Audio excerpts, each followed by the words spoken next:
Tengan todos ustedes muy buenos días.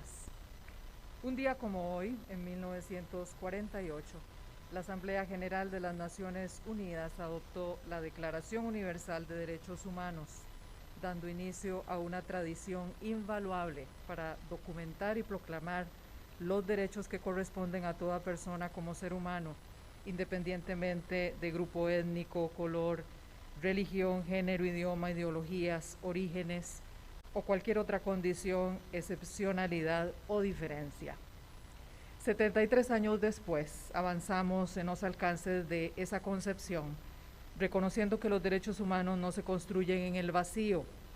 Definitivamente hay que incorporar el entorno de la persona dentro de este eje, porque ahí se concretan y materializan las aspiraciones más nobles, dignas e imperativas pretendidas por esta Declaratoria Universal e Histórica que hoy nos convoca. Señoras y señores, invitadas e invitados especiales, la Defensoría de los Habitantes de la República de Costa Rica les ofrece una cordial bienvenida a la celebración del Día Internacional de los Derechos Humanos, donde presentaremos una iniciativa vinculada a cambio climático, protegiendo nuestros océanos, el medio ambiente y las personas. También realizaremos el lanzamiento oficial de la campaña Stop Trolling, Stop Climate Change. Este espacio de reflexión e intercambio es organizado por la Defensoría en calidad de ente contralor, vigía permanente del ordenamiento jurídico costarricense, y se realizará en formato bimodal, de manera que los componentes de esta actividad se alternarán presencial y virtualmente por las plataformas y redes sociales previamente comunicadas. Ofrecemos un saludo especial a autoridades gubernamentales, representantes del cuerpo diplomático y de la academia, organizaciones de Naciones Unidas, representantes de instituciones nacionales de derechos humanos de Costa Rica y del mundo, así como a todos los participantes, tanto presenciales como vía remota, quienes desde distintos países, enfoques y disciplinas asociadas a las temáticas que vamos a abordar hoy, contribuirán con el mejoramiento de los derechos ya existentes y sobre todo con la protección de todas las personas en sus diferentes dimensiones. Me permito presentar a quienes de manera presencial y virtual desde Costa Rica y otras latitudes nos acompañan como invitados especiales en este evento internacional. Preside esta actividad la señora Catalina Crespo Sancho, defensora de los habitantes de la República, acompañada del señor rector de la Universidad Nacional Francisco González Alvarado. Contamos además con la presencia online del señor Curtis Deutsch desde la Universidad de Princeton, Estados Unidos, y de la señora Birgit Feiring desde el Instituto Danés para los Derechos Humanos en Dinamarca, ambos en calidad de conferencistas invitados. Para estos mismos efectos, pero de manera presencial, en Costa Rica nos honran también con su participación el señor Ingo Wermand de la Universidad de Costa Rica, así como la señora Rebeca Gallardo, colaboradora de la Defensoría de los Habitantes e investigadora de la iniciativa COCOS. La señora Paula Umaña nos apoya esta mañana como intérprete de lenguas de señas costarricense. Para la Universidad Nacional de Costa Rica es un honor hospedar el día de hoy a tan selecto grupo de invitados. Es por ello que el señor rector de la UNA y presidente del Consejo Nacional de Rectores de Costa Rica, Francisco González Alvarado, nos ofrece un mensaje de bienvenida.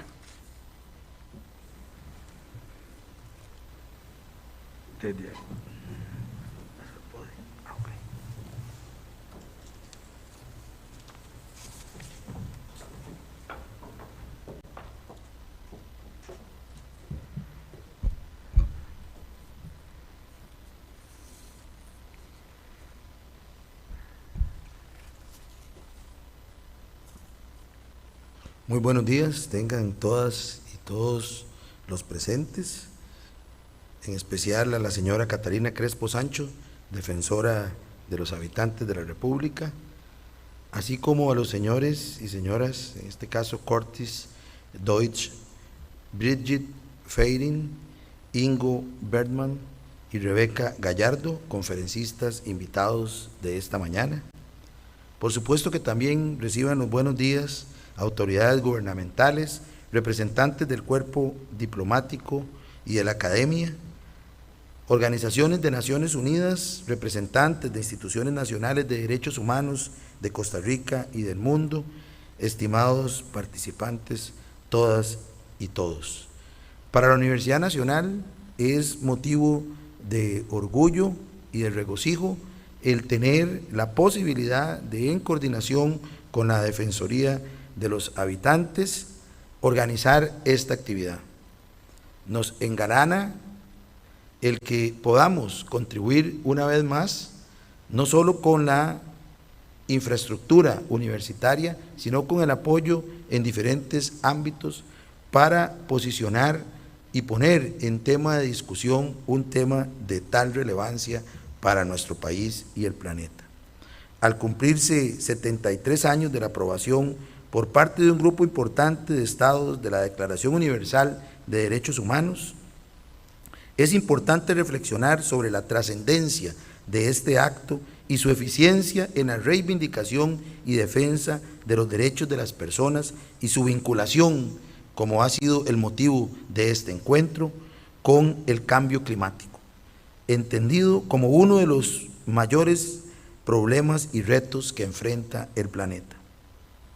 Sin duda, tenemos mucho que conmemorar y celebrar en esta fecha, porque se recuerda o conmemora el día en que un grupo importante de naciones, como sabemos, no todas, porque ha sido una incorporación progresiva, decidieron darle categoría internacional a los derechos esenciales de la humanidad, sin importar la religión, etnia, género, lengua, procedencia, clase social, edad, escolaridad.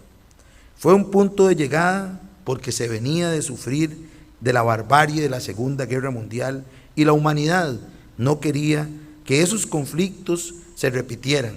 Se anhelaba la paz y la convivencia, la consolidación de la democracia, pero también se constituye en un punto de inicio, toda vez que si bien la declaración no es vinculante para los estados, no es obligatorio de cumplir con sus artículos, su creación y aceptación por parte de los diferentes gobiernos del mundo ha incentivado la creación de nuevas leyes y constituciones en la búsqueda de sociedades cada vez más igualitarias. Todo esto siempre bajo la premisa de que la lucha y la defensa de los derechos humanos es el resultado de grandes luchas sociales que emprenden los pueblos y sus habitantes, para reivindicar sus aspiraciones y conquistas para el beneficio siempre colectivo e individual. Es decir, derechos humanos consigna una ortopraxis, movilizaciones, desplazamientos, instituciones y relaciones correctas en tanto liberadoras y constructos de humanidad. No una ortodoxia donde se afirmen verdades abstractas o doctrinas discursivas, de manera que derechos humanos, más que indicar un pasado, señala un cambio o varios caminos que juntos y juntas debemos andarlos con la aspiración de disponer de un planeta con mayor convivencia entre todas y todos. Sean ustedes bienvenidas y bienvenidos a esta su casa de estudios superiores. Les deseo y anticipo el mayor de los éxitos en esta jornada. Muchas gracias.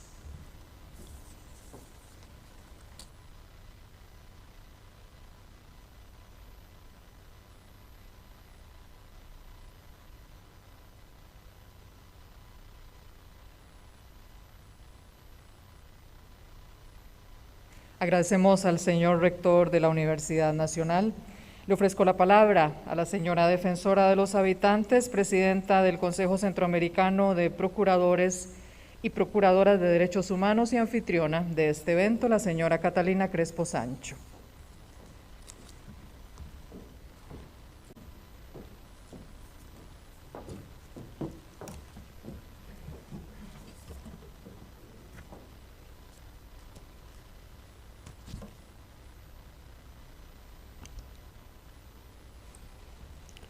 Muy buenos días a todos y a todas. Muchas gracias a la Universidad Nacional y especial al señor rector por darnos y brindarnos este espacio para hacer esta iniciativa tan importante. También al doctor Curtis Dutch de la Universidad de Princeton, al doctor Ingo Wertmann de la Universidad de Costa Rica y a la doctora Brigitte Feiring del Instituto Danés. Pero lo más importante, muchas gracias al equipo de la Defensoría que ha hecho esto hoy posible. En mi condición de defensora de los habitantes de la República de Costa Rica, hoy cumplo una de las misiones más importantes que me ha tocado desempeñar desde que llegué a este digno cargo en diciembre del 2018, cual es la de levantar una bandera por la que Costa Rica y su pueblo se han distinguido a nivel mundial, en vista de haber hecho de la defensa del ambiente uno de nuestros estándares más valiosos. Hoy la suma de nuestro trabajo de campo a lo largo y ancho del territorio nacional, así como la vivencia que los pobladores de nuestras costas nos han transmitido a través de muchísimos meses, inclusive años, de su problemática, nos hizo enfocarnos en ideas de solución que fueran más allá de una justicia de escritorio. Es así como un equipo de funcionarios y funcionarias de la Defensoría se comprometió en atender los problemas humanos que viven y padecen las personas que habitan nuestras costas. Fue así como nos involucramos en una problemática social, pero también ambiental, que muy pocos conocen y cuyo tránsito a lo largo de un duro y largo camino llega hoy a esta iniciativa que les presentaremos, en que expondremos un problema global hasta ahora prácticamente desconocido, no solo en Costa Rica, sino también en el mundo. Y desconocido porque fue este año donde un grupo de científicos sacó esta información tan importante que les vamos a compartir. Al comienzo de mi gestión como defensora, acudí al llamado de un grupo de habitantes que sufría el deterioro de una actividad que, sin ellos saberlo, deteriora más que ninguna otra el ambiente marino y la salud de nuestros océanos. Fue así como entremezclé mi trabajo y el de mis colaboradores con el mundo de la pesca y la problemática en que vive cada una de las personas que viven en las costas. Concretamente con la pesca de arrastre. Viví en persona decenas de reuniones con hombres y mujeres que viven y han dependido por muchísimos años, inclusive generación tras generación, de este tipo de pesca, que solo conocen esta actividad como medio de vida y que el Estado, al prohibírselas de un momento a otro, los dejó dependiendo de las ayudas gubernamentales, porque nunca se les capacitó para emprender nuevas labores en otras áreas de trabajo. Acompañé a muchos líderes en sus reuniones con autoridades gubernamentales y fui testigo de que nunca se les otorgó ninguna actividad laboral alternativa con la que pudieran subsistir de manera digna y por sus propios medios. Y quiero contarles que muchas de estas personas son mujeres que se quedaron sin empleo y que eran peladoras de camarones y que nunca se les dio otras oportunidades. Presencié el tratamiento político nacional de la pesca de arrastre y advirtiendo que detrás de esa problemática ambiental había seres humanos a los que había que tratar con respeto y humanismo. Observé que con la prohibición legal de la pesca de arrastre en Costa Rica se crearon rutas de importación para traer a suelo nacional el producto que se dejó de pescar aquí, que se prohibió en nuestro país, pero utilizando en esas otras naciones las mismas técnicas destructivas que prohibimos en nuestros mares. ¿No vivimos en el mismo océano? ¿O hay un océano de Costa Rica o un océano de otros países? Esta dualidad moral y legal la combatimos desde la Defensoría de los Habitantes, por lo cual exigimos cuentas al presidente de la República y a su cuerpo de ministerios. Inclusive desde el Ministerio de Comercio Exterior nos contestaron diciendo que Costa Rica no podía alegar un dumping ambiental, porque así no se rigen las reglas del comercio internacional, porque esas son y así son las reglas del juego. Esas fueron sus respuestas. Para ser consecuentes con nuestros postulados de defensa de los océanos, en Costa Rica no podemos cruzarnos de brazos mientras los países de nuestro entorno destruyen sus fondos marinos para generar productos que luego son exportados hacia nuestro país.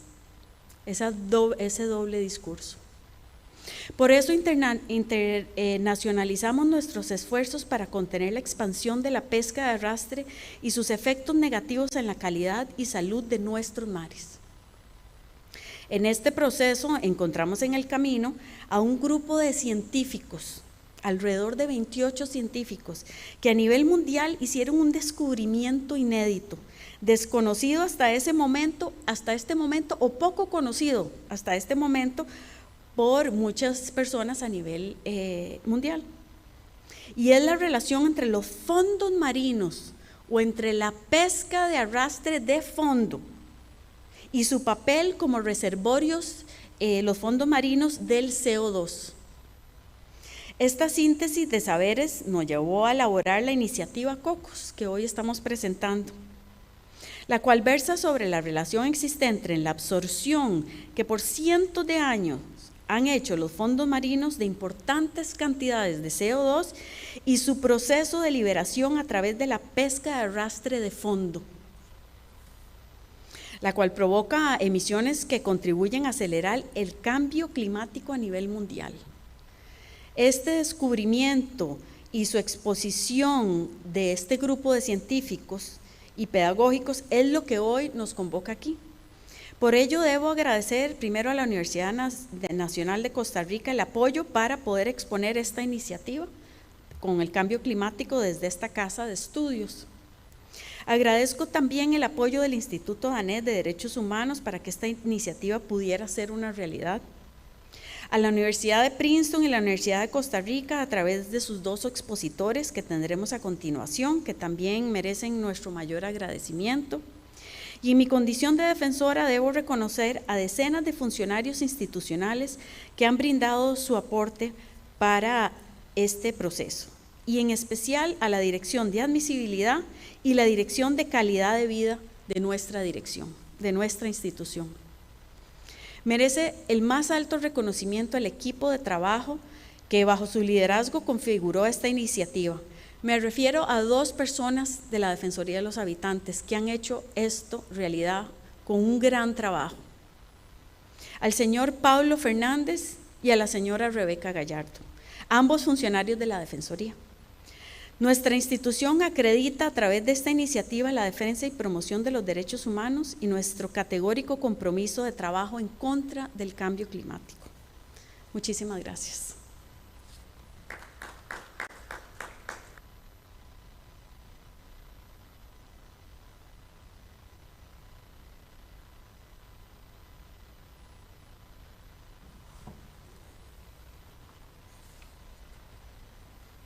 Agradecemos a la señora defensora.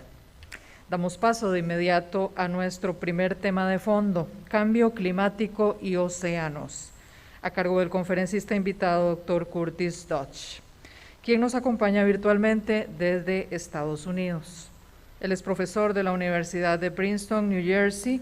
Su trabajo se focaliza en comprender las interacciones entre el clima y los ecosistemas, así como en las implicaciones del cambio climático en la biodiversidad terrestre, enfoques clave para comprender la interconexión y estabilidad de los sistemas naturales. Ha participado ampliamente en los esfuerzos para comprender la influencia actual y pasada del ciclo del nitrógeno oceánico sobre el cambio climático a través de su papel en la retención de dióxido de carbono en las profundidades del océano. Con ustedes el doctor Curtis Dodge.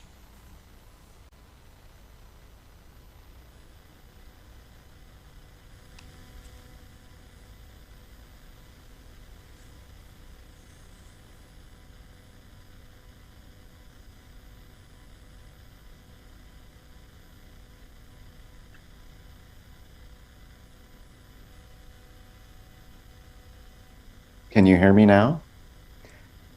Great. Welcome, everyone. I'm really pleased to be with you, and I'd like to thank the Ombuds Office and the nation of Costa Rica for inviting me to this really important effort that you're embarking on. What I'd like to do is just spend a few minutes talking to you about some of the science of the oceans as it relates to trawling and climate and the interaction between those two big phenomena. So I'm starting here with a picture I hope you can see of the relationship between humans and climate and our ocean. As Catalina nicely said, we do in fact only have one ocean, although we are many humans, and we share that ocean. The ocean has been a close friend and associate of the climate for billions of years. They're the oldest pair in this picture, and they have been exchanging heat and energy and gases like carbon dioxide and oxygen and water between them for a very long time. And they've been doing that in such a way as to keep the planet habitable for life for hundreds of millions, in fact, a few billion years, which is quite a remarkable feat for a planet that is beset by many different forces to remain habitable for that long. Distintas fuerzas, y es importante poder ser habitable durante tanto tiempo como una ilustración de cómo el planeta tiende a regularse a sí mismo. El chico nuevo que tenemos aquí, nosotros como humanos, es la forma en que estamos impactando el clima en formas en las que podemos estar, con las cuales podemos familiarizarnos, como la emisión de gases de efecto invernadero, los aerosoles que van a cambiar el uso del 30% del planeta, que es tierra, y por supuesto nos va a llevar de vuelta a todas las formas imaginables acerca del clima que van a tener un impacto virtual en la vida de los seres humanos, y también los humanos también están impactando el océano directamente con la pesca de arrastre, la contaminación, el transporte, etcétera. Y por supuesto el océano va a tener un impacto importante en la humanidad a través de la cultura, el comercio, etcétera. Así que el punto clave para hoy es que los océanos están haciendo las actividades humanas, y también nos están devolviendo al mismo tiempo recursos. Y durante los próximos minutos vamos a pensar si estos beneficios que obtenemos de los océanos van a continuar cuando veamos estos cambios dramáticos, y quisiera animarlos a visualizar esto como una serie de ondas que tenemos, y nosotros como humanos estamos tirando, digamos, una piedra de un lado del agua, cambiando el clima, y ese cambio va a tener un efecto de ondulación y va a tener un impacto distante, empezando con los procesos físicos que son los más inmediatos para el cambio climático, pero también algunos ciclos químicos que van a tener también un impacto en la ecología, y al mismo tiempo también estamos tirando otra piedra cerca con las cosas como la pesca de arrastre, que tienen un impacto muy directo en la ecología, de lo que nos va a hablar Birgitta pronto, y ese cambio también va a tener un impacto en la química de los océanos. De modo que estas dos piedras que estamos tirando al agua y van a crear este efecto de ondulación pueden interactuar entre ellas, por ejemplo, como las ondas que vemos en un lago, por ejemplo, y tienden a hacerse cada vez más grandes dependiendo de lo que estamos haciendo. Así que esto es uno de los mensajes claves, y ahora voy a tratar de explicarles cómo vamos a tener este impacto, muchas cosas por ejemplo, a la temperatura y este tipo de cosas que tenemos en el océano, y lo que va a impactar en la química, la acidez, por ejemplo, la cantidad de nutrientes, de oxígeno que tenemos en el océano que necesitan los animales para poder respirar, y también ese tipo de cosas nos van a llevar en los cambios en el ecosistema, desde los arrecifes de coral, los bosques, ecosistemas marinos que consisten en miles de especies de plancton y otras cosas. summarize this in a few different phrases, we could say that the ocean is warming up, it's slowing down, and it's losing breath. So I want to go through those three things very briefly for you, because Entonces they quiero relate. cubrir estas tres cosas brevemente, porque no estamos hablando solamente del cambio climático, sino que también de algunas de las formas en las que el arrastre impacta el océano. Aquí hay tres gráficos que tienen muchísima información, son un poco técnicos, y puesto que provienen de herramientas computacionales enormes de supercomputadoras que simulan todos los procesos a un nivel global. Entonces empezamos con lo que es la física, luego lo que es la parte química, los ciclos de los elementos importantes en la Tierra, y también simulan aspectos importantes de lo que es la ecología, pero básicamente lo que nos muestran es algo realmente simple que vamos a poder entender en un momento. Y lo que tenemos acá en el eje horizontal tenemos el periodo industrial, y aquí hasta el futuro, al final de este siglo, y lo que pueden ver acá es una medida básicamente de la temperatura de la superficie del océano, y como ustedes pueden ver se incrementó lentamente, y al final de este siglo se incrementará rápidamente y se habrá incrementado una temperatura de 4 grados Celsius como un promedio a nivel global. Al mismo tiempo, aquí en la mitad tenemos el parámetro químico, la cantidad de oxígeno que contiene el agua de los océanos. Como pueden ver aquí, se ha estado reduciendo, y esa reducción es acelerada hasta tener menos contenido de oxígeno hasta el final del siglo en el que vivimos. Y aquí tenemos lo más complicado, que es la ecología. Es una medida realmente siempre que es básicamente la tasa de fotosíntesis en la que el dióxido de carbono y los nutrientes se utilizan para poder producir biomasa verde. Y aquí los modelos no están tan en concordancia, pero como pueden ver que la productividad del océano, que es fotosíntesis, también se reduce a lo largo del tiempo, y todos los tres son cambios importantes en cómo funciona el océano. Entonces quisiera en este momento ver la idea básica de estos cambios realmente profundos de lo que son estos modelos, y podemos entender este comportamiento a través de un par de conceptos bien básicos que probablemente recuerdan de cuando tenían 5, 10 o 20 años. La fotosíntesis, dióxido de carbono y agua en la presencia de sol, de luz solar, más nutrientes, se convierte esa energía del sol en materia orgánica.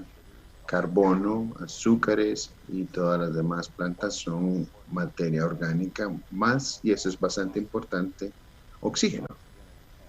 El oxígeno y el carbono orgánico se produce a través de la fotosíntesis, y eso sucede aproximadamente 50,000 millones de toneladas métricas al año. En este momento, los seres humanos estamos produciendo aproximadamente 10 gigatones en forma de, por lo que son los combustibles fósiles, o quemar los combustibles fósiles. Pero además estamos aproximadamente 50 gigatones al año a través de todo este fitoplancton y también algunas algas de mayor tamaño. Por supuesto, esa fotosíntesis alimenta la vida animal en el océano, bastante hermosa y muy diversa, como pueden ver, desde zooplancton, que son apenas visibles, hasta los animales más grandes del planeta Tierra, que son las ballenas.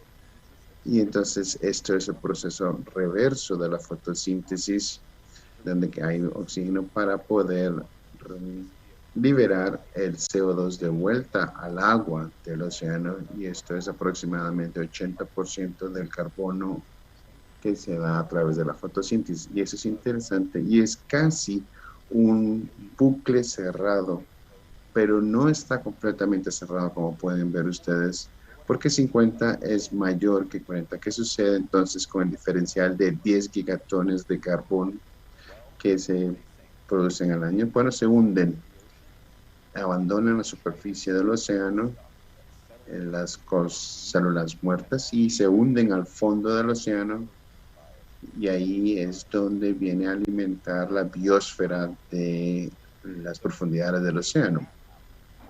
La tasa en la que eso sucede, eso se llama una exportación, es la diferencia entre los procesos de fotosíntesis y respiración. Una vez más, este diferencial son como de 10 gigatones de carbono, y eso añade CO2 a la atmósfera. En las profundidades del océano, los animales también pueden extraer la energía de este CO2, de ese carbón, perdón, y convertirlo en CO2, y también eso se transporta por la circulación del océano. Así que la circulación del océano es realmente y críticamente importante en este caso.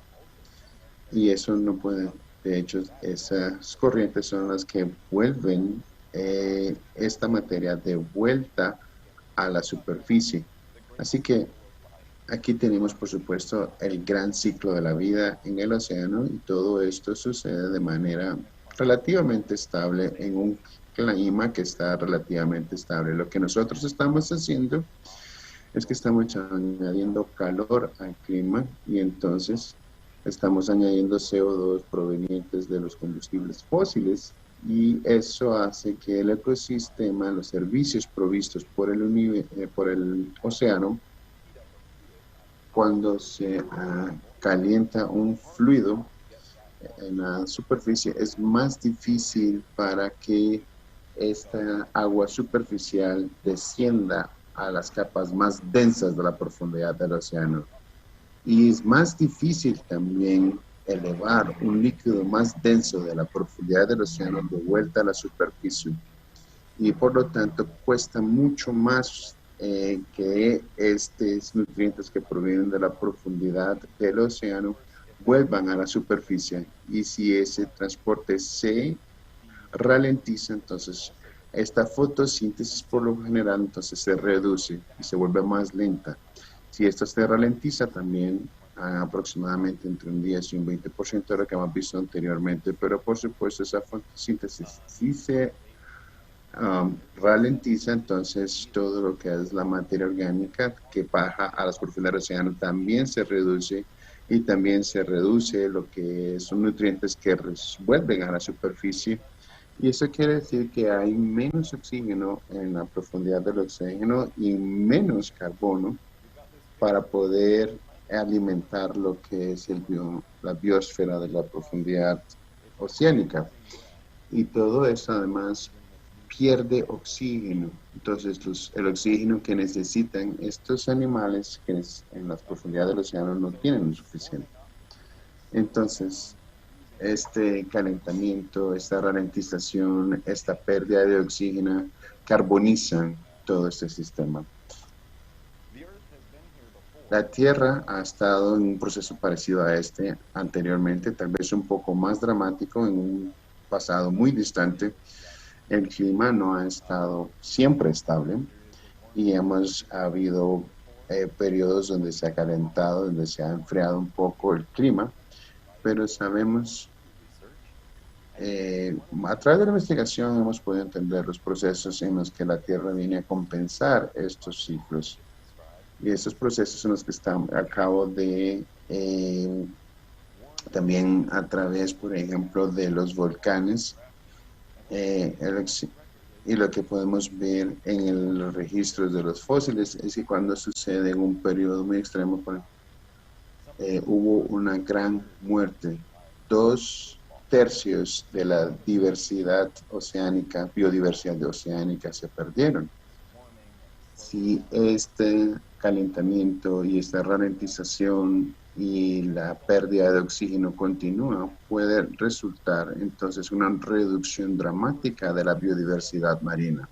Por supuesto, esto es solamente una parte de lo que son las ondas de lo que estamos Estamos hablando también de lo que es el arrastre. El arrastre tiene consecuencias inmediatas que tienen que ver con la abundancia, con la productividad y con la biodiversidad de las comunidades biológicas en el fondo del océano.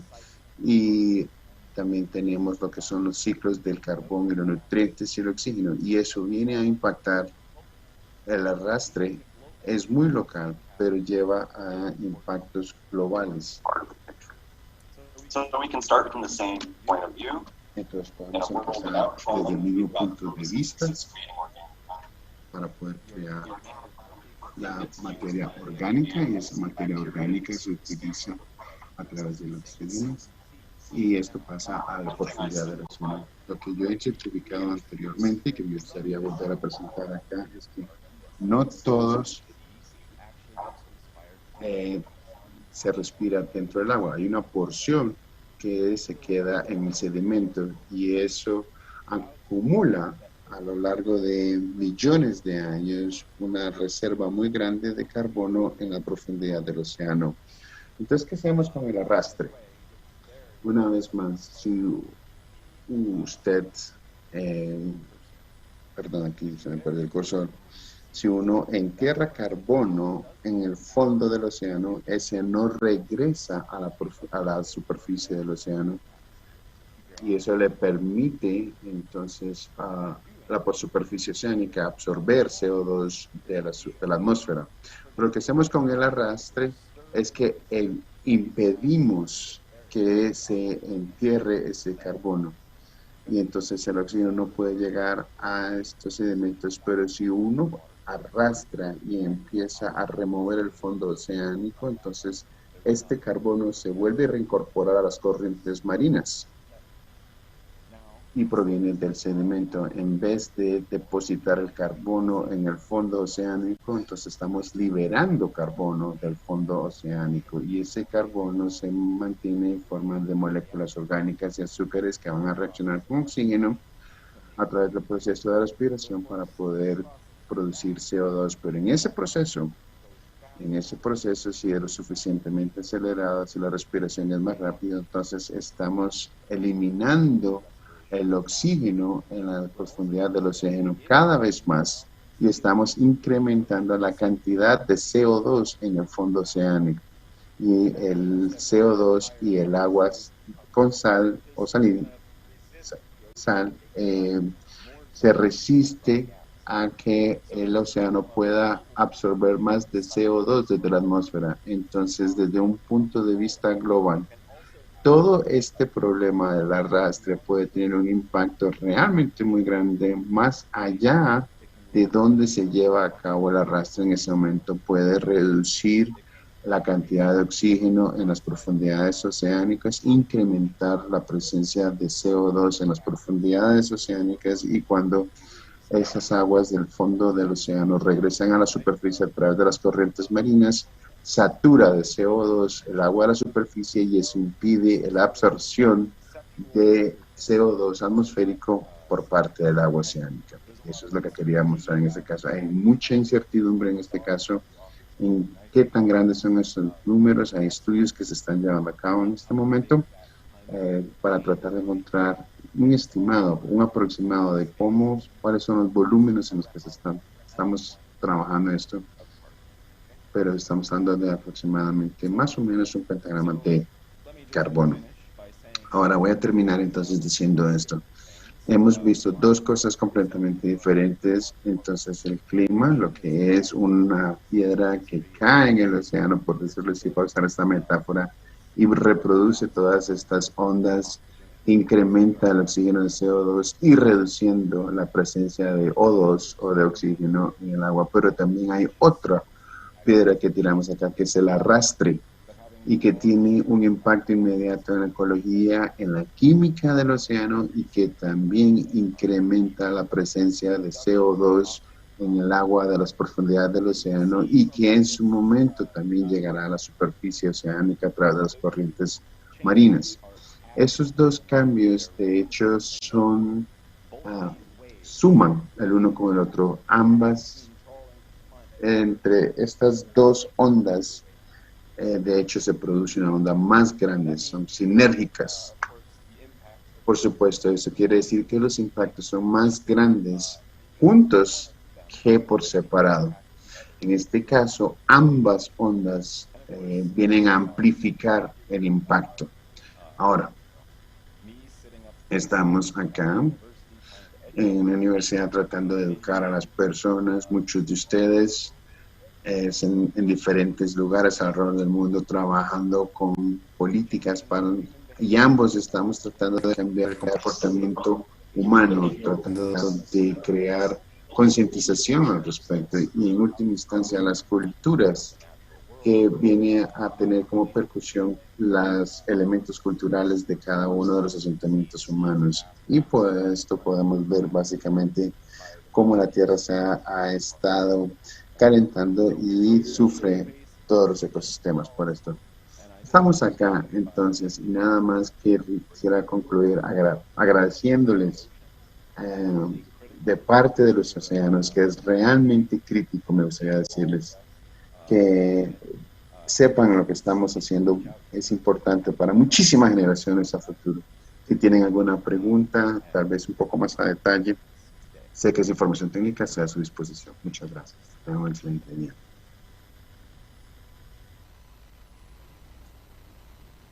Agradecemos al investigador, el doctor Curtis Dodge, por enriquecer este espacio con sus aportes.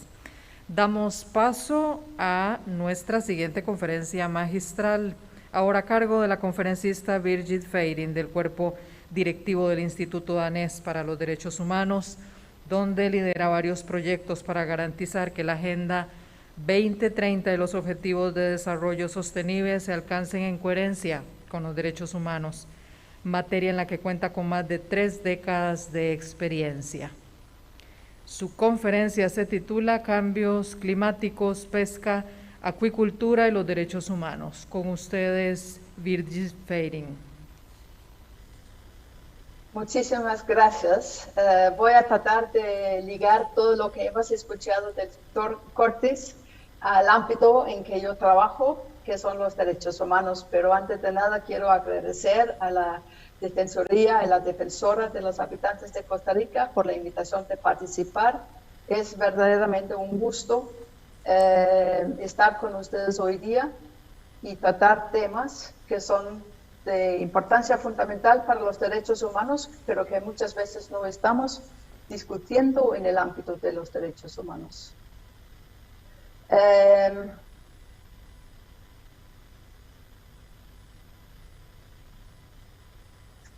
Voy a tratar de también enmarcar estos puntos en el contexto de la Agenda 2030 y de los 17 ODS. Contamos con un objetivo de desarrollo sostenible, el número 14, que es sobre la vida submarina. Y como ya se ha dicho, el océano es para los humanos una fuente de vida, de alimentación, de trabajo, de vivienda, de cultura, de prácticas y de conocimientos. Desde una perspectiva de derechos humanos, debemos tener en cuenta que entre el 10 y el 12% de la población global depende directamente de pesca y acuicultura para su subsistencia. Además, alrededor del 10% de la población global reside en zonas costeras bajas.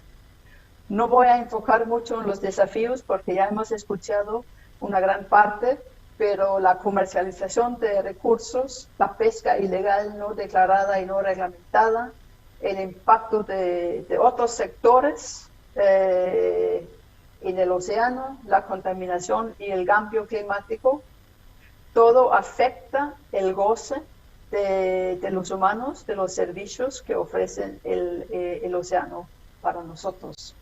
Esto lo podemos traducir en impactos de los derechos humanos y eso es la razón por qué instituciones como la nuestra y como la Defensoría de los Habitantes de Costa Rica estamos preocupados por lo que estamos observando, porque estamos viendo impactos directos en lo que son el derecho a un ambiente limpio, saludable y sostenible, que fue reconocido hace un par de meses en el seno del Consejo de Derechos Humanos de las Naciones Unidas.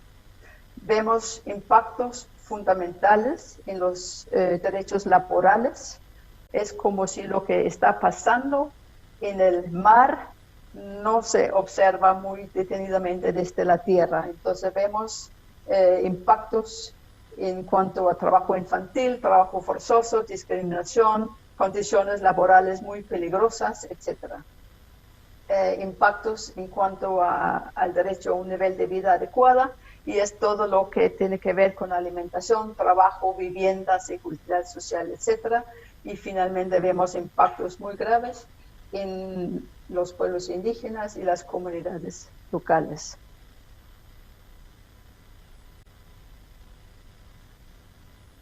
Si combinamos eso con el ODS 13, que es acerca de la acción por el clima, aquí vemos muchas de las cosas que el doctor Cortés ya nos ha enseñado hace un par de minutos.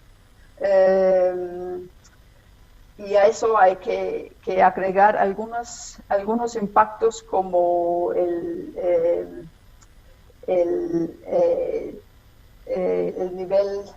aumento del nivel del mar, el nivel extremo del mar, la erosión costera, inundaciones, ciclones tropicales, olas de calor marinas, todo lo que afecta tanto a los que viven de la pesca, pero también a las poblaciones costeras. Los impactos en cascada sobre los ecosistemas, múltiples peligros para las comunidades, y como concluye el panel intergubernamental acerca de cambios climáticos, que las personas con mayor exposición y vulnerabilidad son los que tienen menor capacidad de respuesta ante esta realidad, y muy importante, la capacidad de gobernanza para responder a esa situación, tanto desde el nivel local hasta el nivel global, es desafiado o ha llegado ya a su límite. Diciendo de otras palabras que nuestros sistemas de gobernanza no son eficientes y capaces para tratar estos temas. Y a eso se asuma, como ya nos ha explicado el doctor Cortés, el arrastre de fondo, que por un lado conlleva grandes cantidades de capturas accidentales, daños a los hábitats y sobrepesca, pérdida de biodiversidad, es el impacto directo en el ecosistema. También, y creo que es importante también subrayar, que ese tipo de pesca tiene un consumo de combustible muy alto, y los productos, los pescados, los productos marinos que vienen de esa práctica se encuentran entre los alimentos más intensivos en cuanto a emisiones. Y finalmente la liberación de carbono de los sedimentos marinos que ya se ha explicado. Si lo vemos en un poco más estructural, hemos aquí hablado de dos de los 17 ODS, el 13 y el 14, pero en general nosotros del Instituto Danés hemos hecho el análisis que el 92% de las metas de los ODS están directamente vinculados a las normas internacionales de derechos humanos. Por ejemplo, si tomamos como un ejemplo, hay una meta dentro del ODS 14 sobre la vida submarina, la meta 14B, que tiene que ver con el acceso a recursos y mercados a los pescadores de pequeña escala, los pescadores artesanales. Y ahí podemos ver que el Pacto Internacional de Derechos Económicos, Sociales y Culturales otorga a todos los humanos el derecho al trabajo, el derecho al ganarse la vida, el derecho a un nivel de vida adecuada. Y ahí vemos también, en el contexto de la pesca de arrastre, que muchas veces esa forma de pesca está marginalizando a los pescadores artesanales, ahí privándoles el derecho al trabajo, el derecho a un nivel de vida adecuado. Y así mismo, a manera de ejemplo, si vemos a la meta 13.2, dentro de lo que es el ODS 13, por la acción por el clima, vemos que esa meta nos indica que hay que incorporar medidas relacionadas al cambio climático en las políticas públicas, en las estrategias y planes nacionales. Y eso, obviamente, tiene relación con una serie de obligaciones de derechos humanos que asumidos por los mismos estados. E incluso aquí vemos el Acuerdo de Escazú, el protocolo de San Salvador, etcétera, etcétera. Solamente para enfatizar que el camino hacia el desarrollo sostenible está basado en el cumplimiento de los derechos humanos. Y eso también implica que los mecanismos de monitoreo que existen para velar para que los estados cumplen con sus obligaciones en el tema de derechos humanos, esos mecanismos, su análisis y sus recomendaciones son directamente importantes para guiar el camino hacia los derechos humanos. Les estoy mostrando aquí un ejemplo del país de Finlandia, donde tenemos un ejemplo muy claro en que estos mecanismos han dicho a Finlandia que debe proteger los derechos del pueblo indígena Sami, sus derechos a la pesca tradicional, y que la población Sami debe ser consultado adecuadamente en el desarrollo de políticas públicas en ese tema. Los mecanismos internacionales tienen su rol, pero también las instituciones nacionales de derechos humanos tenemos un rol importante a jugar en eso. Solamente para decirles que antes hablé un poco sobre los sistemas de gobernanza, el ODS número 16, que es sobre las instituciones fuertes, la paz, etcétera, tiene como un indicador global la existencia de una institución nacional de derechos humanos independiente en todos los países. Entonces, Costa Rica y Dinamarca somos dos países que estamos cumpliendo con eso y yo creo que eso refleja el rol fundamental que pueden jugar las naciones, o las instituciones nacionales de derechos humanos en cuanto al desarrollo sostenible. Asimismo, esas instituciones han adoptado dos declaraciones muy importantes. Uno es la Declaración de Mérida, que fue adoptado en 2015, cuando se adoptó la Agenda 2030, y otra es una declaración sobre el cambio climático, que adoptó la Alianza Global de esas instituciones en 2020.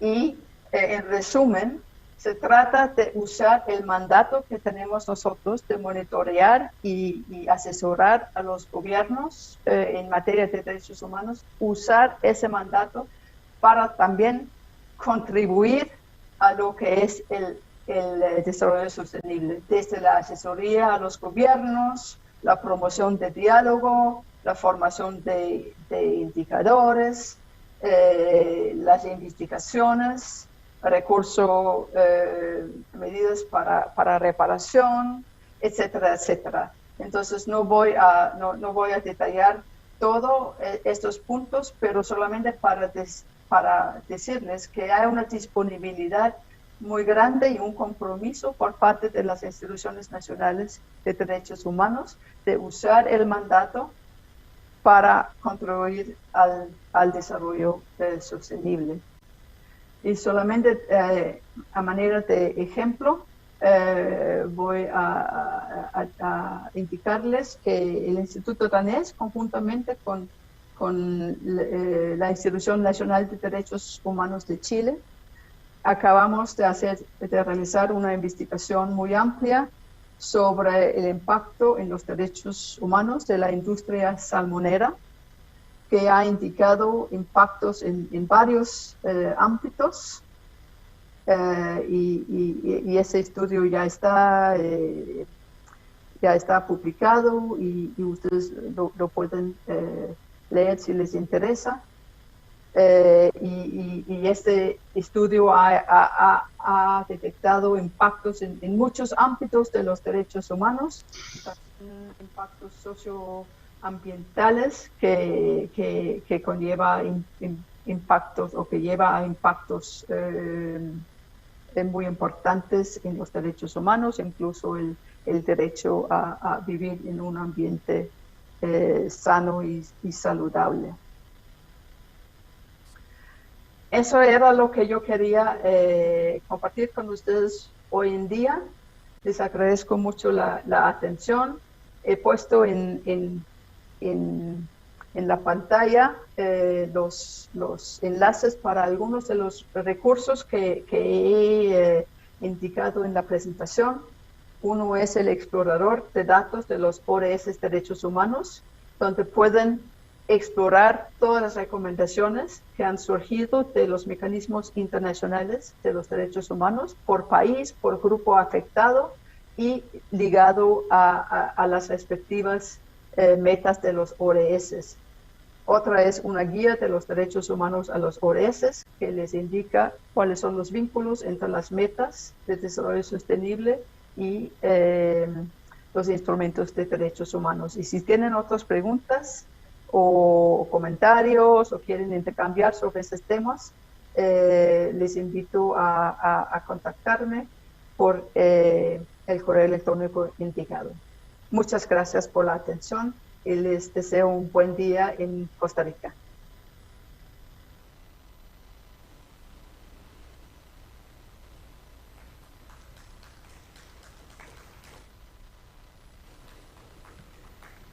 Agradecemos a la especialista Birgit Feiring por compartir su criterio experto en este evento internacional.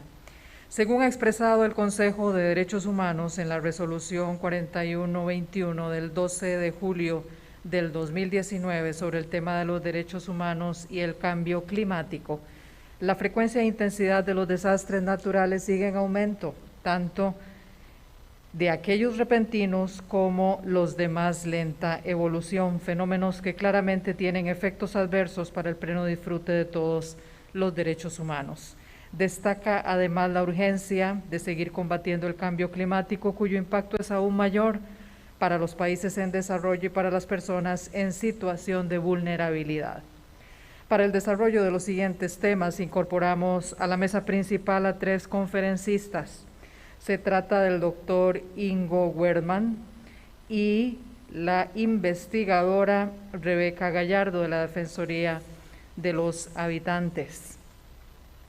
Iniciamos con la participación del doctor Ingo Wertmann, profesor asociado e investigador en la Escuela de Biología de la Universidad de Costa Rica, curador en el Museo de Zoología, investigador asociado al Centro de Investigación en Ciencias del Mar y Liminología, CIMAR, de la UCR y director coordinador de la Unidad de Investigación Pesquera y Acuicultura del CIMAR de la Universidad de Costa Rica.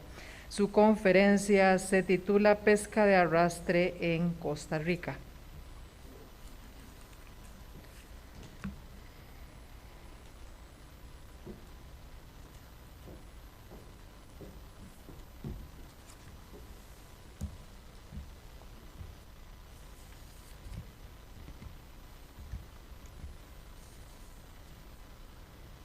Muy buenos días, señora Catalina Crespo Sancho, muchas gracias por la invitación aquí, muchas gracias a ustedes para escuchar esta presentación. En los próximos 15 minutos espero que van a poner la presentación para hablar sobre la pesca de arrastre y informar sobre la situación de las investigaciones que se han realizado en Costa Rica. Y voy a terminar con algunas alternativas que yo puedo imaginarme para la pesca de arrastre. Si me pongan por favor la presentación.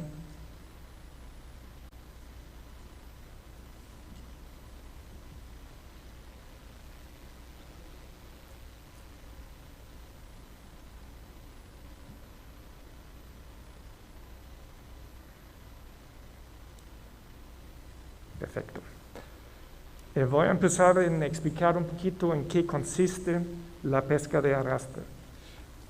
Aquí en Costa Rica se utiliza barcos de arrastre y se utilizan dos redes que a cada uno de los lados una red con una apertura de aproximadamente 24 metros cada uno.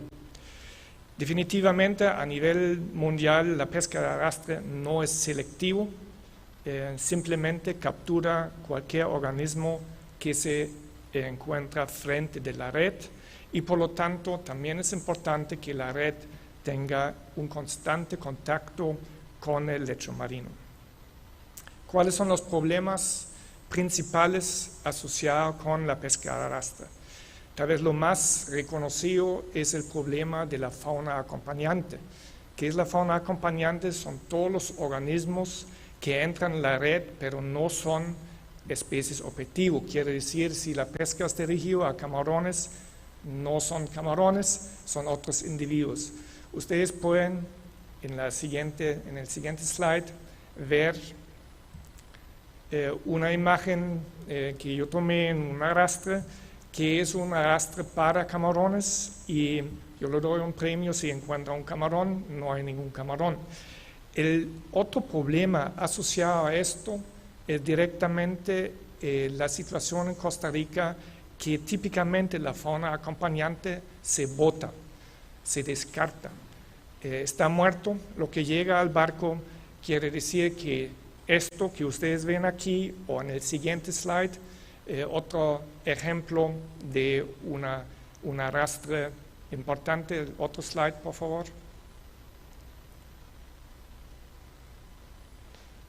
Ustedes ven aquí un arrastre de 20 minutos con más que 2 toneladas de fauna acompañante que se bota completamente. En otros países hay regulación para utilizar o mantener la fauna acompañante en alguna forma, en Costa Rica no. Entonces ese es un problema bien reconocido, bien importante y como hemos visto en las presentaciones anteriores, afecta obviamente directamente la diversidad de los ecosistemas marinos. Siguiente slide.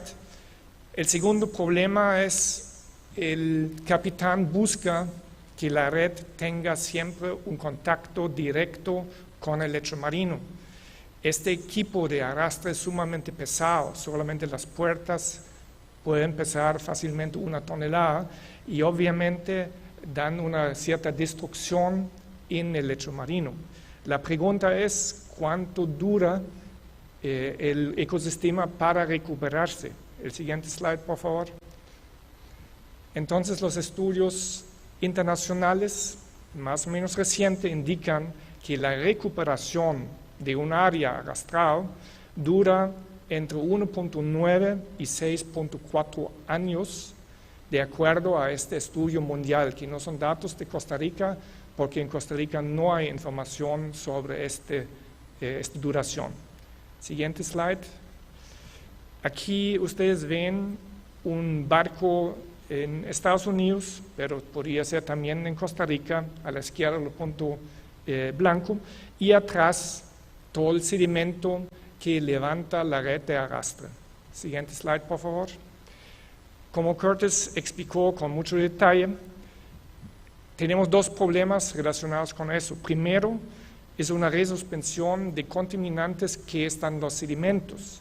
Entonces, esos están ya a través del arrastre disponibles para los organismos que acumulan entonces también estos contaminantes, por ejemplo, filtradores como moluscos, y si nosotros vamos a comerlo, tenemos un problema de salud humana por la acumulación de estos contaminantes en resuspensión a través de la pesca de arrastre. El segundo aspecto relacionado con esto, como dijo Curtis muy bien, que los sedimentos marinos son reservorios de carbono. Que por favor regresa al otro slide. Gracias. Y la pesca de arrastre puede activar un proceso de mineralización de carbono a CO2 y así, por ejemplo, aumentando la acidificación de los océanos y contribuir al cambio climático. Ese es un estudio que se publicó este año recién sobre este fenómeno. Siguiente slide, por favor.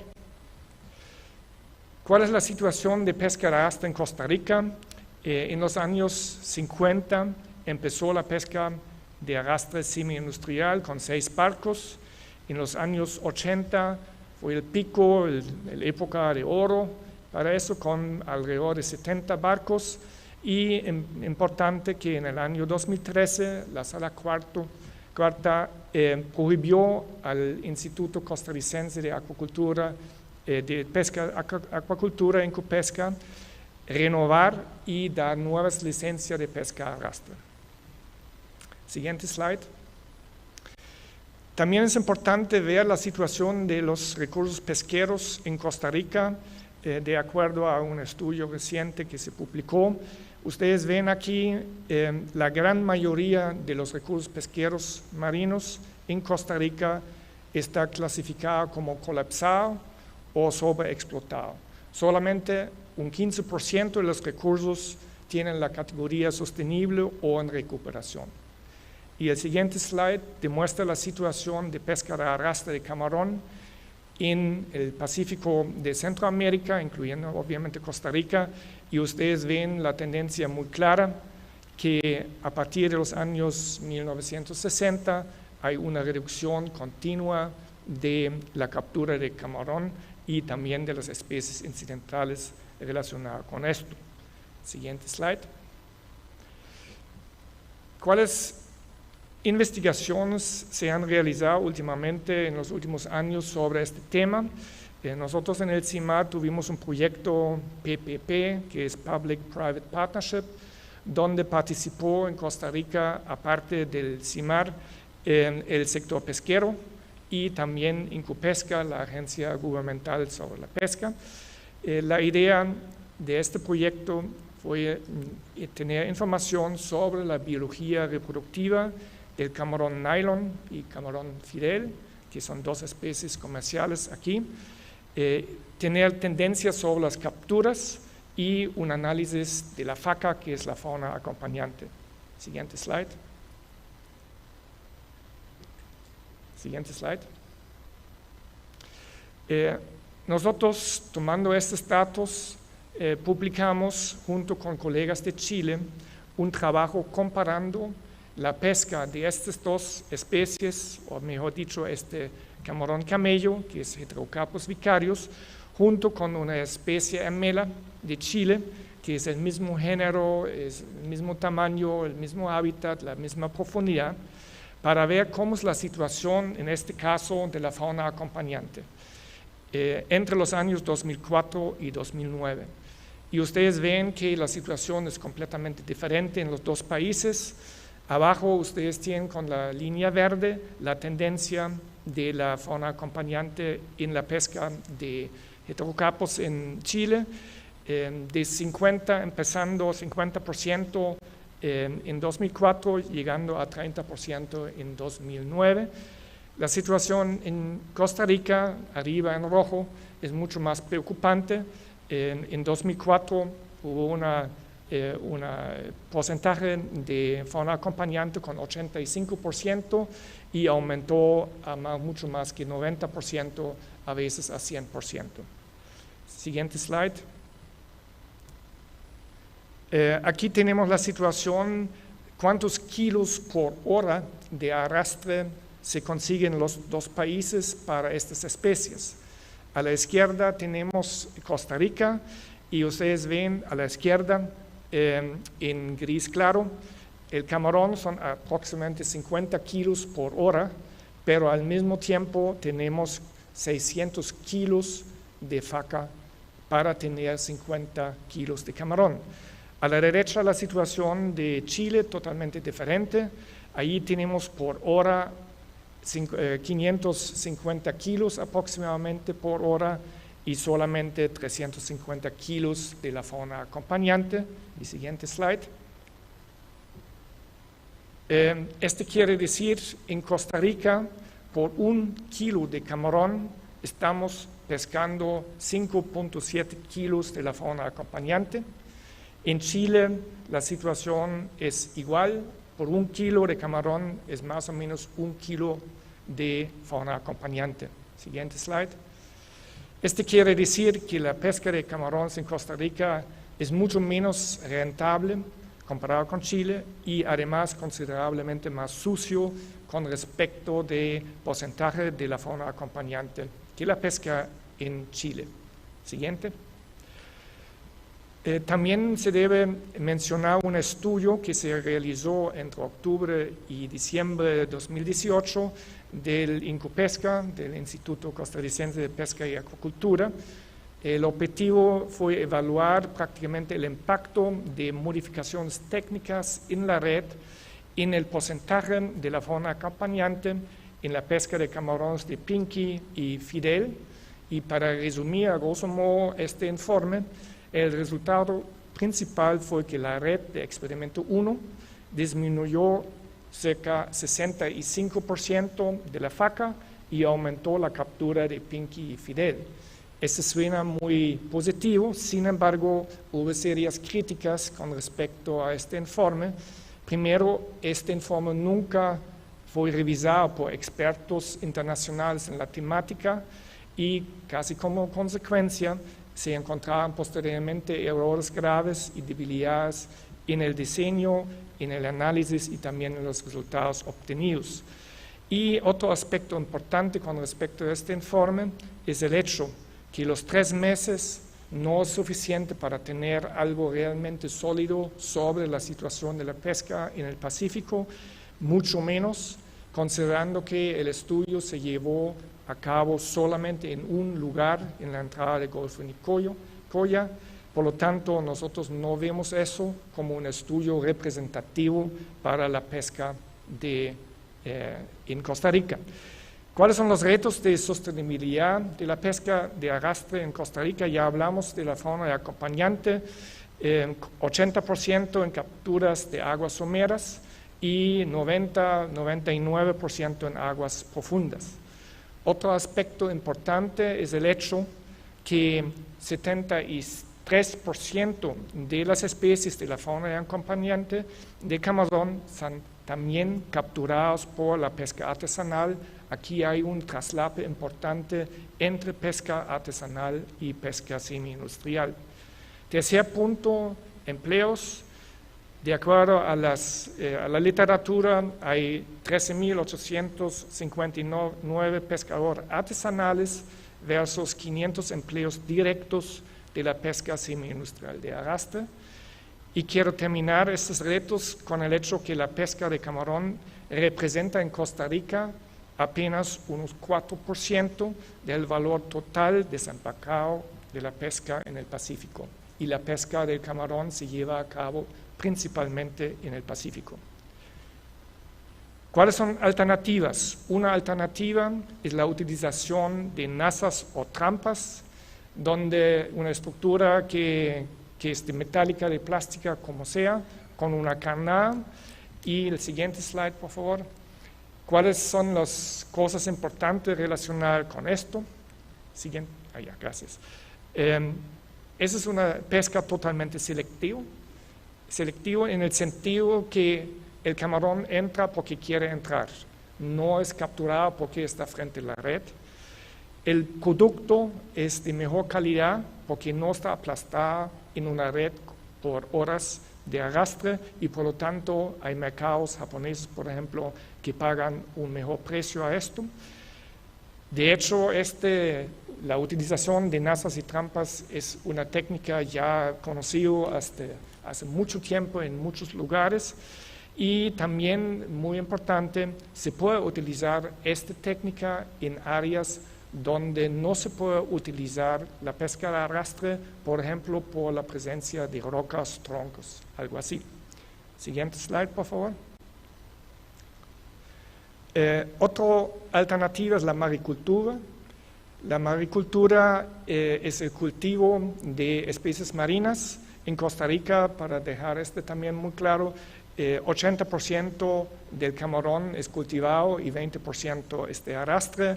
La rentabilidad de cultivo es bastante aceptable. También tenemos aquí en Costa Rica el cultivo de pargo en jaulas, que definitivamente representa una alternativa. Las universidades estatales, en este caso la Universidad Nacional y la Universidad Técnica Nacional, han generado paquetes tecnológicos que están disponibles y entonces se debería buscar alianzas entre las empresas que tienen el capital y también el conocimiento con grupos comunitarios para desarrollar esta técnica en la costa de Costa Rica. Siguiente slide. Ustedes ven aquí a la izquierda una foto de Ricardo Radulovic, que lamentablemente falleció el año pasado. Hicieron experimentos bastante exitosos en el Golfo de Nicoya, pero ustedes ven al lado derecho una foto de la FAO, que también se puede obviamente hacerlo a nivel industrial. Siguiente. ¿Cuáles son las conclusiones mías? Definitivamente existen todavía muchos vacíos de conocimiento relacionados con la pesca de arrastre en Costa Rica. No hay una evidencia sólida de sostenibilidad de la pesca de arrastre en Costa Rica. El estudio de Incupesca definitivamente es un esfuerzo valioso, sin embargo no se puede considerar eso representativo y lo clasificamos como un estudio preliminar. Y definitivamente se debería aumentar los esfuerzos para estudiar y implementar alternativas a la pesca de arrastre. Muchas gracias.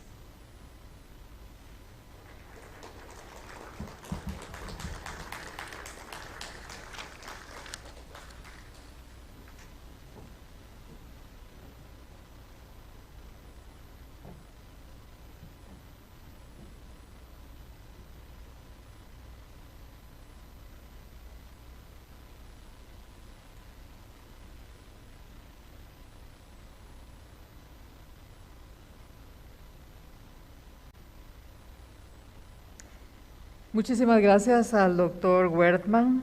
Seguidamente, la investigadora Rebeca Gallardo, responsable de la investigación conceptual y técnica que da contenido a la iniciativa COCOS, detallará los hallazgos, así como su importancia en la lucha contra el cambio climático.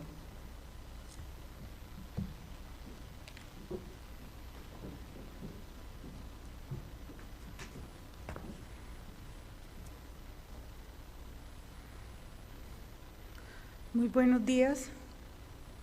Agradecemos una vez más la asistencia tanto virtual como presencial de amigos, amigas, colegas, representantes del cuerpo diplomático, agencias de cooperación y del gobierno.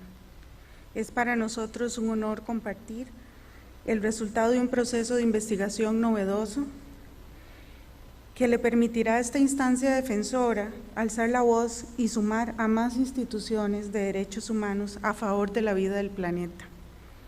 Tal como mencionó doña Catalina, este trabajo fue elaborado técnicamente por Pablo Fernández y mi persona, gracias a su designación y dirección y a la colaboración de Laura Navarro.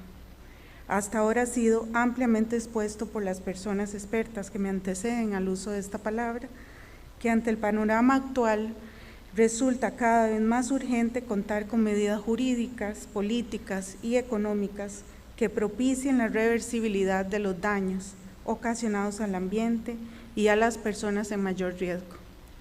Costa Rica, como muchos otros países, se han sumado con decisiones concretas a este gran proyecto mundial. Es por ello que hoy la Defensoría de Costa Rica, como Institución Nacional de Derechos Humanos, se involucra y hace un llamado para que juntos, como comunidad mundial, trabajemos a favor de la protección del medio ambiente, la diversidad biológica, la calidad de vida de todas las personas sin distinción alguna. Este año, el Grupo Intergubernamental de Expertos sobre Cambio Climático comunicó que mediante observación científica se evidencia que los cambios en el clima de la Tierra en todas las regiones y en el sistema climático en su conjunto no tienen precedentes, no solo en miles, sino en cientos, de miles de años, y algunos de los cambios que ya están produciéndose, como el aumento continuo del nivel del mar, es un daño que no se podrá revertir hasta dentro de varios siglos o milenios. El cambio climático, tal y como ha quedado manifiesto, afecta de manera desproporcionada a los grupos más vulnerables, acentúa las desigualdades económicas y sociales existentes y crea otras. Ante este escenario, las medidas políticas adoptadas para combatir, mitigar y adaptarse a esta realidad pueden no ser suficientes para reducir los impactos negativos sobre los derechos humanos, incluso podrían exacerbar la situación de personas en condición de mayor vulneración. Es por ello que estas políticas deben considerar permanentemente los compromisos asumidos en materia de derechos humanos. Costa Rica, tal y como se ha mencionado ya, ha prohibido la pesca de arrastre por ser una práctica incompatible con el desarrollo sostenible democrático. Hasta ahora se ha manejado como principal argumento que las redes de arrastre, por entrar en contacto con el fondo del mar, impactan la estructura física del fondo del mar y la comunidad biológica que allí habita. Hoy presentamos una iniciativa llamada COCOS Costa Rica, cuyo objetivo es evidenciar, tal y como ha sido demostrado científicamente, que la actividad comercial de pesca de arrastre de fondo participa exponencialmente en el incremento de los factores que aceleran el cambio climático. Sin embargo, gracias a ese aporte de estudios científicos más recientes, uno de ellos, tal como se mencionó, publicado en la prestigiosa revista Nature, se puede agregar que además la pesca de arrastre tiene un enorme impacto sobre el cambio climático, porque cuando las redes rompen el fondo marino, se libera el equivalente a 1.000 millones de toneladas de CO2 al año. Puntualmente, el dióxido de carbono, que lleva miles de años atrapado en los lechos marinos, es liberado por el arrastre. Pasa a ser un gas de efecto invernadero al acumularse en la atmósfera y de este modo impulsar el calentamiento global. Esta gran liberación equivale a las emisiones de CO2 que se producen anualmente en la industria agrícola y aeronáutica en el mundo. Los mismos estudios señalan que, de permanecer inalterado el carbono orgánico almacenado en los sedimentos marinos, puede quedar sin problema por milenios. Sin embargo, la liberación intencional de esta provisión de carbono puede remineralizar el carbono sedimentario del CO2, lo que es probable que incremente la acidificación del océano, reduciendo su capacidad de amortiguamiento y así sumar al crecimiento del CO2 atmosférico. Por consiguiente, proteger el lecho marino rico en carbono es una solución basada en la naturaleza. Potencialmente es importante para mitigar el cambio climático. Se estima que cada año la pesca de arrastre afecta 4 millones de kilómetros cuadrados, o el equivalente al 20% del CO2 atmosférico absorbido por el océano al año, y es comparable a la estimación de la pérdida de carbono en los suelos terrestres ocasionado por la agricultura. Si detenemos la pesca de arrastre de fondo en el mundo en este momento, podemos evitar que se libere el carbono almacenado en el lecho marino afectado por esta práctica y así recuperar prácticamente un 15 a un 20% de la capacidad del océano de absorber el CO2 atmosférico. Además, el estudio indica que proteger contra las artes de pesca móviles facilitará la recuperación de las especies, tal como ha sido ya mencionado, lo que podría promover la absorción de carbono por ecosistemas de lecho marino. De esta forma, se concluyen los principales hallazgos de esta investigación. La totalidad estará a partir de ahora disponible en las redes sociales y en las páginas de internet de la Defensoría de los Habitantes, tanto en inglés como en español. Así que a partir de este momento le doy a doña Catalina Crespo la palabra para que lance oficialmente la iniciativa COCOS Costa Rica. Gracias.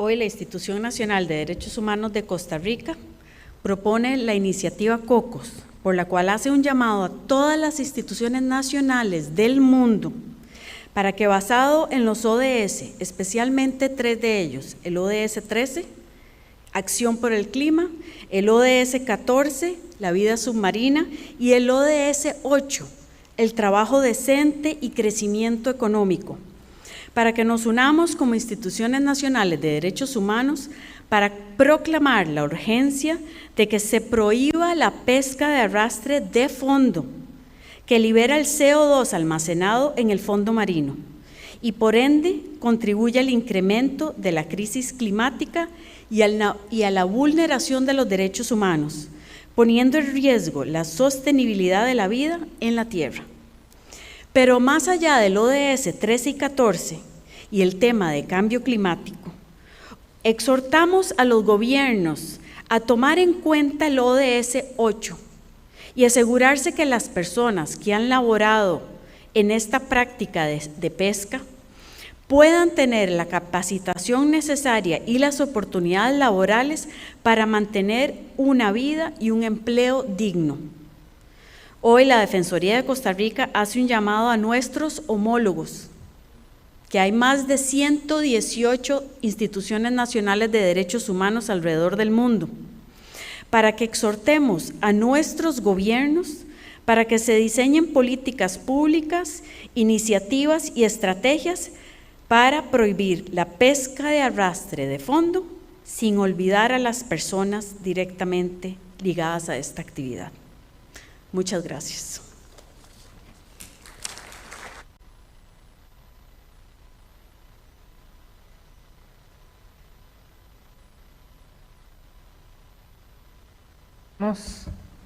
Agradecemos a la señora Rebeca Gallardo y a la señora defensora Catalina Crespo, y por supuesto también a ustedes por su fina atención y porque al unirse a esta celebración en torno al Día Internacional de los Derechos Humanos, organizada por la Defensoría de los Habitantes de Costa Rica, ratifican su compromiso de continuar trabajando para que cada ser humano y su entorno cuente con las condiciones que le garanticen el pleno ejercicio de sus libertades, la satisfacción de sus necesidades, pero en un marco de responsabilidad y búsqueda permanente del bien común, así como el respeto de sus derechos fundamentales, entre ellos los ambientales.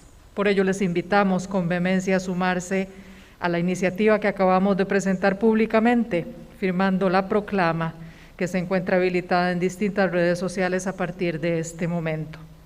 De antemano agradecemos por su anuencia a acompañarnos en eventos futuros. Tengan todos y todas muy buen día y muchísimas gracias.